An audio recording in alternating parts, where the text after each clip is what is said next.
You are watching U25 News Now at 10. Good evening and thank you for joining us. I'm Adam Seibel. A man took his own life in Cuero while being served a felony warrant. On Friday at 3:22 p.m., deputies from the DeWitt County Sheriff's Office were trying to serve a felony warrant to 47-year-old David Saldana at 2119 Von Hafen Road in Cuero when they heard a gunshot inside the house. The single gunshot went off as deputies were making entry into the house. That resulted in a 5-hour standoff with law enforcement. Several attempts were made by law enforcement officers on the scene to contact Saldana inside the residence with no success. Then around 8 p.m., troopers from the DPS SWAT made entry into the house and found Saldana dead from a self-inflicted gunshot wound to the head. He was pronounced dead at the scene by Justice of the Peace Precinct 1, Peggy Mayer. Sheriff Carl Bowen released the following statement in a press release saying the DeWitt County Sheriff's Office would like to express our sincere condolences for those affected by this incident, and we're grateful for all those that assisted during this apprehension attempt. Texas Attorney General Ken Paxton is expected to head back to work after he was acquitted on 16 impeachment articles today. During the historic 2-week trial, state senators weighed 16 of the 20 original articles of impeachment approved by the House in late May, which accused Paxton of misconduct, bribery, and corruption, among other charges. Lawmakers found the Attorney General not guilty on every charge, mostly on a 14-16 vote. Paxton, who had pled not guilty to all of the charges, was not present in the chamber to hear his acquittal, but released a statement following today's proceedings saying that, in part, that the truth had prevailed. So here's your viewer poll tonight. Scan your QR code right there on the screen to vote. Do you agree with Ken Paxton's of his acquittal of those corruption charges? Looks like 51% say you are happy to see that he was acquitted, and 49% say no. Almost an even split. So thank you for voting, and remember, come to crossroadstoday.com/vote to participate. Last Thursday, September 7th, VPD responded to a shooting in the 7600 block of North Navarro at 3:20 in the afternoon. The shooting incident reportedly happened in an SUV and was labeled as accidental. A 3-year-old was sent to an area hospital where they currently remain in critical condition. A court hearing for 4 former baseball players in the Industrial ISD was reset to December 19th.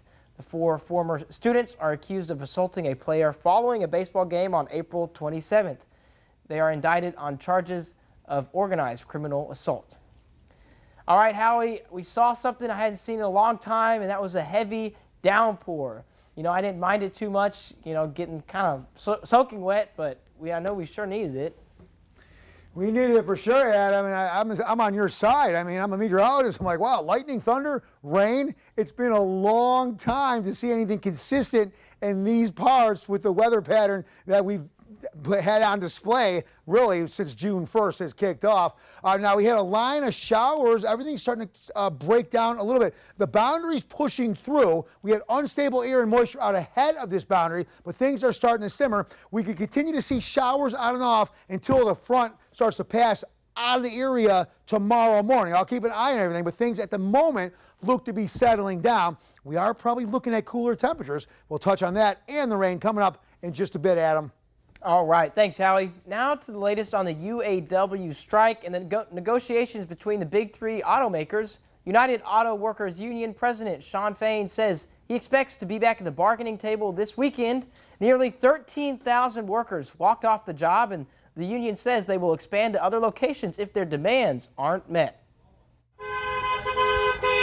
Nearly 13,000 United Auto workers walked off the job Friday in a historic strike against the big 3 automakers. Members holding signs outside a Toledo assembly plant Saturday. We have to do what we have to do to provide for our families, our future, and future generations coming in so that they can make a good living. Targeted strikes at a General Motors plant in Missouri, a Ford plant in Michigan, and a Stellantis plant in Ohio have brought production lines to a halt. The union is demanding a return to pension plans, better retiree health care, cost of living adjustments, and a 40% pay increase over the next 4 years. And if the companies don't come to the pump and deliver for these members and give them their fair share of economic and social justice, we'll amp up the pressure. We'll take more plants out. President Biden sending his acting labor secretary and a senior aide to Detroit to help resolve the strike. GM's CEO, Mary Barra, who is also on the board of directors at the Walt Disney Company, the parent company of ABC News,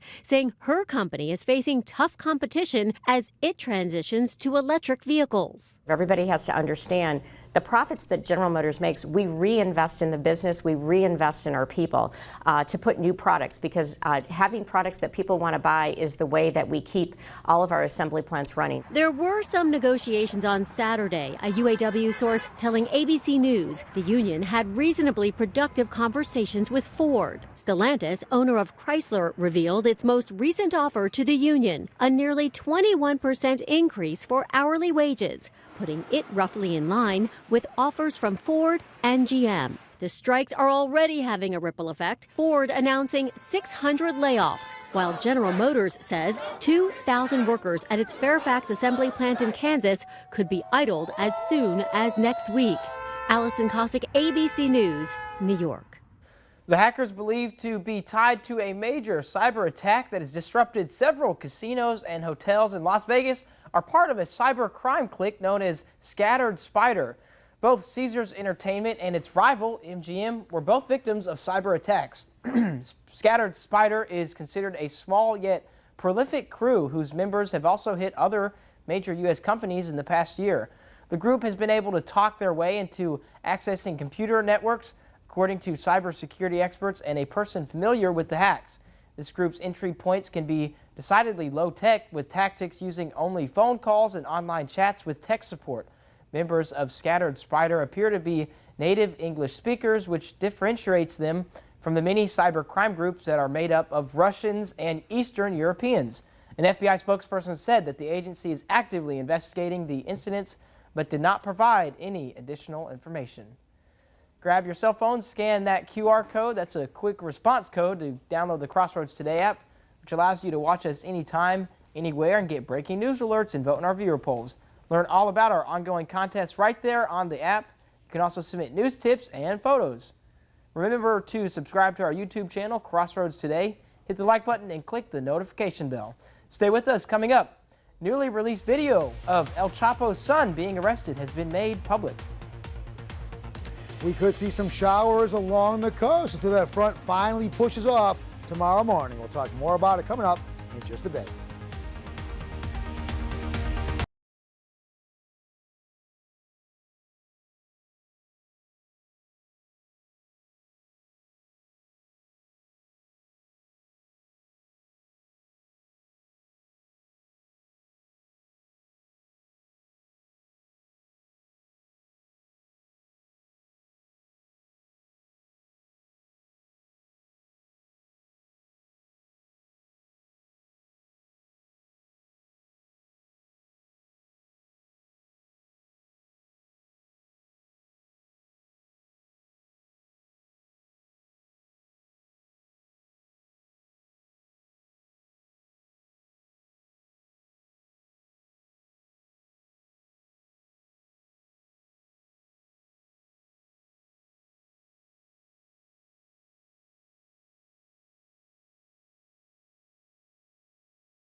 We're learning more about a powerful and deadly storm that struck Libya nearly a week ago. Thousands killed and thousands more missing amid the catastrophic flooding after 2 dams failed. An investigation now underway to determine possible negligence in the maintenance of those dams. A powerful storm unleashed a torrent of water Sunday night, sending floodwaters roaring down a dry riverbed that cuts through the Libyan city of Derna and into the sea. Surveillance video shows what happened next when 2 dams protecting the city burst, unleashing a torrent of water, sweeping away vehicles, homes and lives. A devastating 23-foot-high wave, more than 4 stories high, tore through Derna. The World Health Organization calls it a disaster of epic proportions.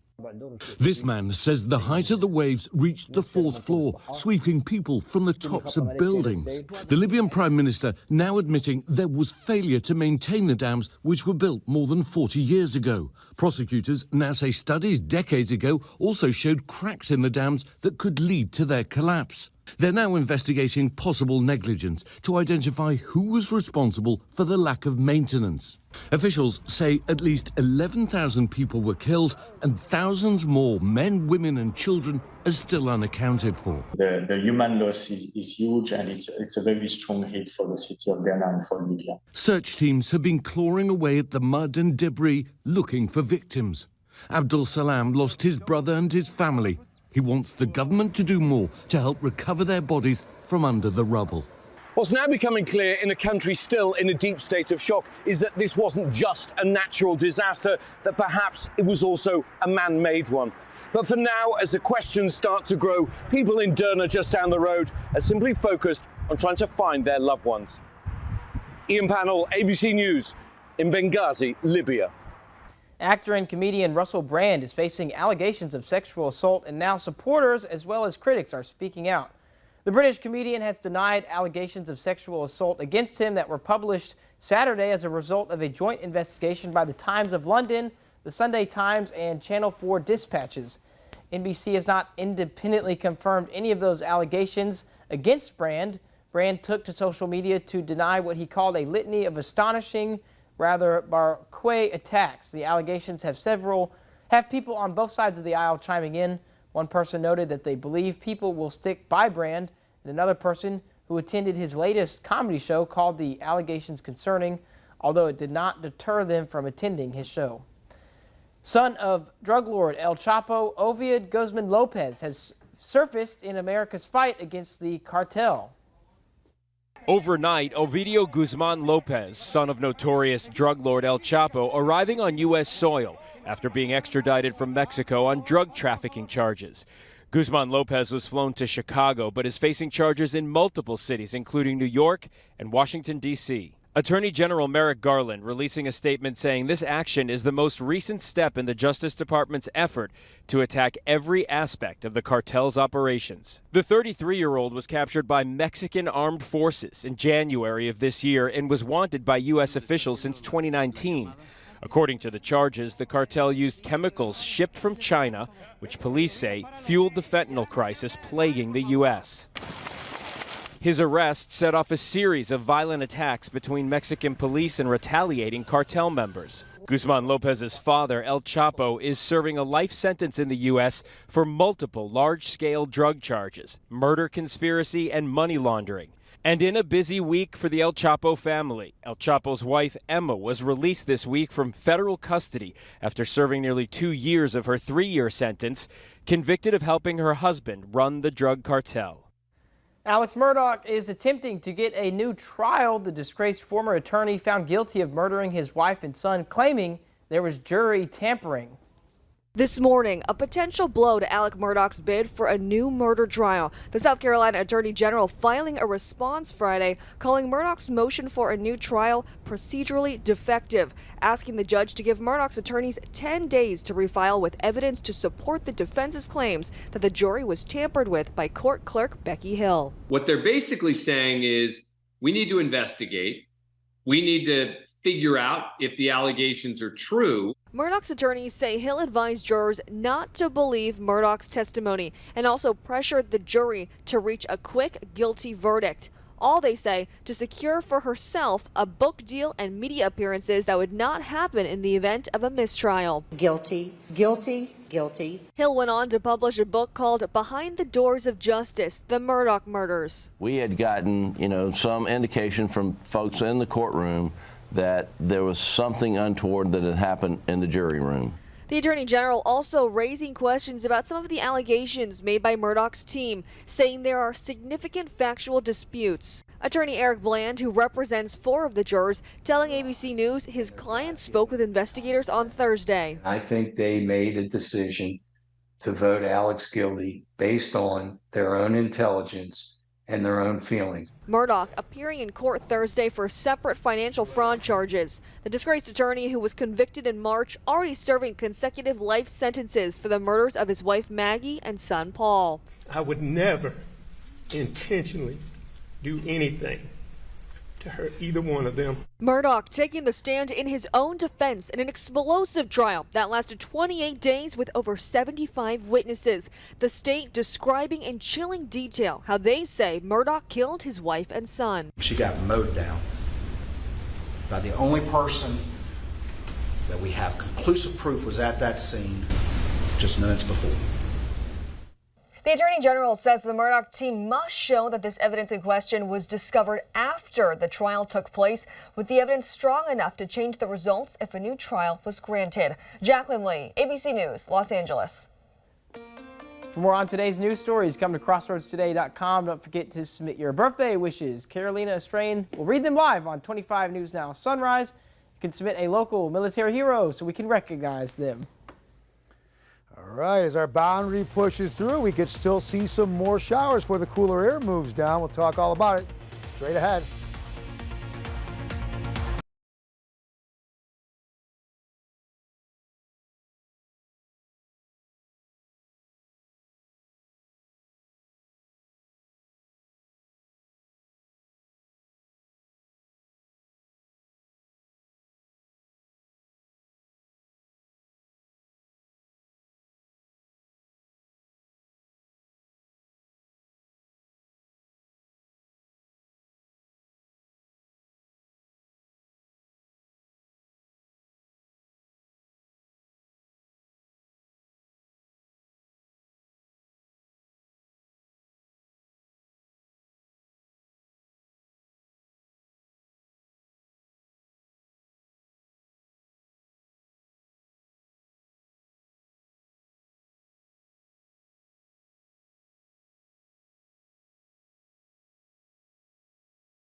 All right, we're halfway through the weekend as we are finishing up with Saturday. Now, the rain moved in, but it's slowly moving out. Now, there's a chance we could hang on to some showers during the week, and we should be a little cooler this week, but still above average. Yes, because we were way above average for most of the year. Now, we hit 92 earlier. I guess it wants to recalibrate, so maybe we went up to 93 or 94. Either way, slightly above average, not quite making it to 100, where we hit a record back in 1912. Now, with a little moisture in the area, we could see a few areas where visibility gets taken down in some spots to maybe 4 to 5 miles. Other than that, most locations look to stay pretty good visibility-wise. So a little more active if you, well, I guess you didn't watch earlier. We didn't have the 6, but I did send out some posts to social and the web. Now, the line of showers was about where I was here with my hand, and it's slowly starting to move. What happened is the boundary that I've been showing you, yeah, that's pushing through.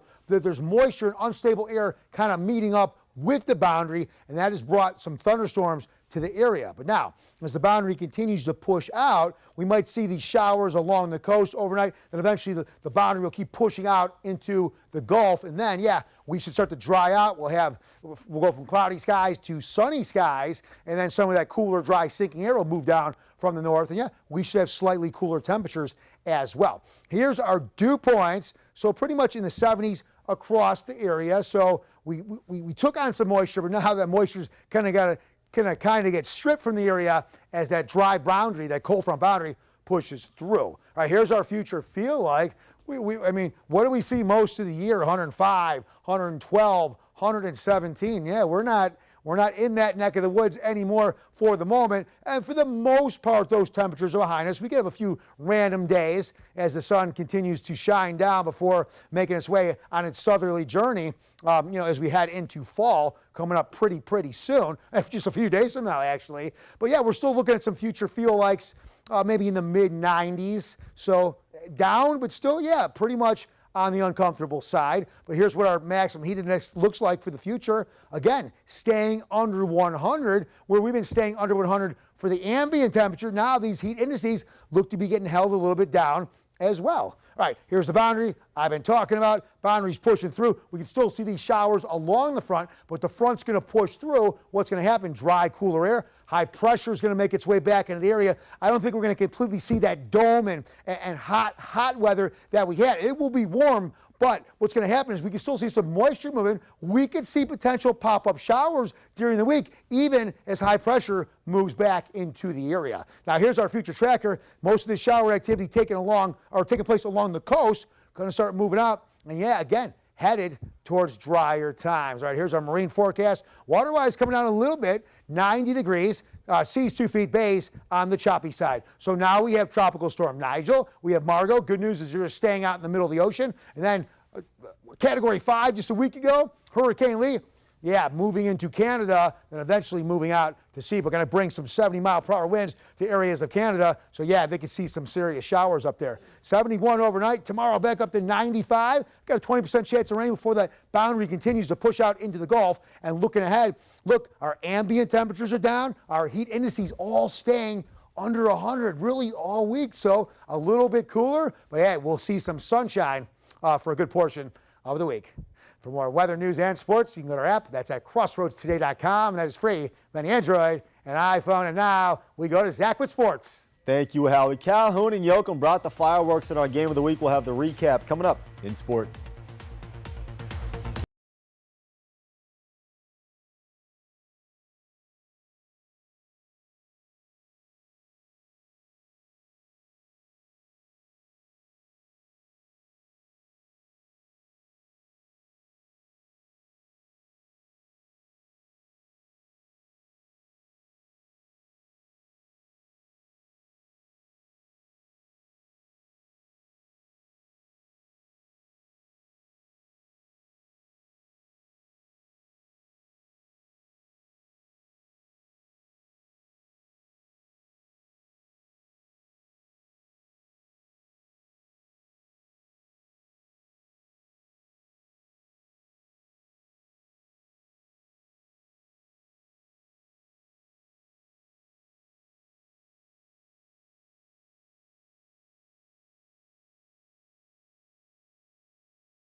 Well, CFL Week 4 in the books, and our game of the week featuring the Sand Crabs of Calhoun and the Yoakum Bulldogs. On the first play of the game, a handoff and a big blow, and off goes actually, you know what? I'm going to wait for it to catch up because you guys have absolutely got to see this. Here it is, the first play of the game, big blow. Helmet goes flying off, but he's okay. In fact, Yoakum with a quick 3-play drive to get on the board first. It's Zachary Taylor making men miss. Got a big block as he tumbles into the end zone at 7-0 Yoakum. Now, after a lightning delay, Calhoun comes out a totally different team. They would get the ball and march down the field, capped off by some strong running. Calhoun strikes right back. But the extra point, no good. Nothing doing on offense for Yoakum, and Calhoun suddenly clicking on all cylinders. Alex Parker finds his man and is going to be brought down inside the 40. Calhoun, not known for throwing the ball a lot, but they showed that they certainly can. Later on in that drive, Alex Parker tossed left, walk in, touchdown. This time the extra point good, and Calhoun takes a 13-7 lead. But Yoakum not worried, driving down the field. Zach Taylor looking for his man, and he'll have that. And 4-star receiver Xavier Barnett, their extra point, no good. It's tied at halftime at 13 apiece. Now the second half, a defensive showdown. After Yoakum forces the punt, they get some fantastic running out of Williams, who had a great run here and would punch it into the end zone on the next play to make it 20-13 Bulldogs. Now here's where things get crazy in the fourth. Yoakum looking for the dagger. Now he's going to be brought down, but where's the ball? It's down the sideline. The Sand Crabs stripped it, and suddenly Calhoun has life. It would lead to an Alex Parker short touchdown pass to Derek Salinas, and they are down just one. Here's the problem. The extra point was missed, but a flag gave them another shot. They went for two and the lead with 6 minutes left, but the Bulldog defense holds. Final score, Yoakum 20, Sand Crabs 19. The Cuero Gobblers hit the road to face Cal Allen and dealt with the rain just like everyone else. Cuero led at the half before the game was called. Cuero will count it as a win.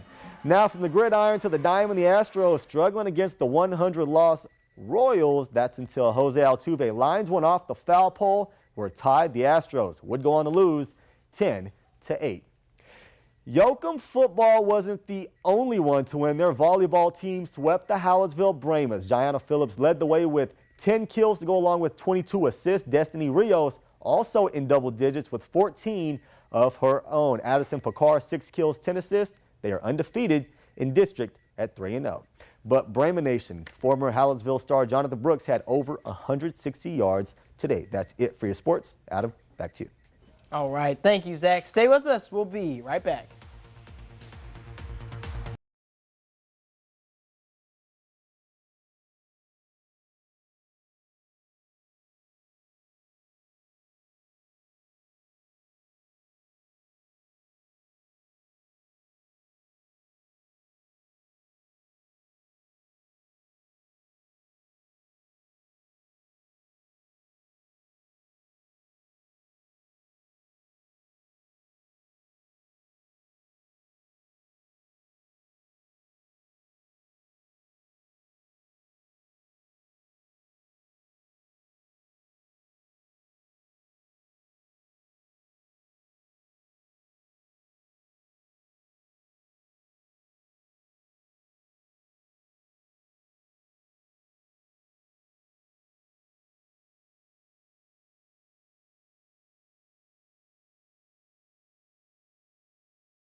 The very first painting from Bob Ross's 1980s TV series, The Joy of Painting, is now up for sale.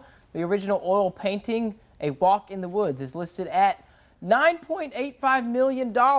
Modern Artifact, a Minnesota-based gallery, is selling this piece. It's one of several Bob Ross paintings the owner, Ryan Nelson, has acquired over the years. The gallery bought it from a woman working at PBS during the filming of the show. And Nelson says the woman had the painting for the last 40 years and likely paid $100 for it. Oh. Wow, so that's a lot of money to be made. Pretty good return on investment right there. Yeah, you guys want to go in on that painting? Well, you know what? We were watching, we were with sports director Gino Perez. We were doing the Bob Ross videos from YouTube. Maybe we'll follow his lead and hopefully one of ours is yeah, exactly. worth at least $100. I'll buy Zach's before I buy that one. I moved to Joplin for my first weather gig, and Bob Ross was a very popular item there, religious area, similar to Victoria. I never heard of Bob Ross. Oh, wow. I switched to the Jedi religion years ago. and then I moved to Alaska, and I was seeing Bob Ross paintings everywhere, and he's legendary, but I know who he is now, so yeah, very good. But yeah, we'll chip in and see what we can do about some of those paintings. Yeah. All right, one last look at our weather. Here's what we got. That high is going to move back, but it's not guaranteed to keep us completely dry all week. We could see some pop-up showers with moisture moving in from the Gulf during the middle of the week. 71 overnight.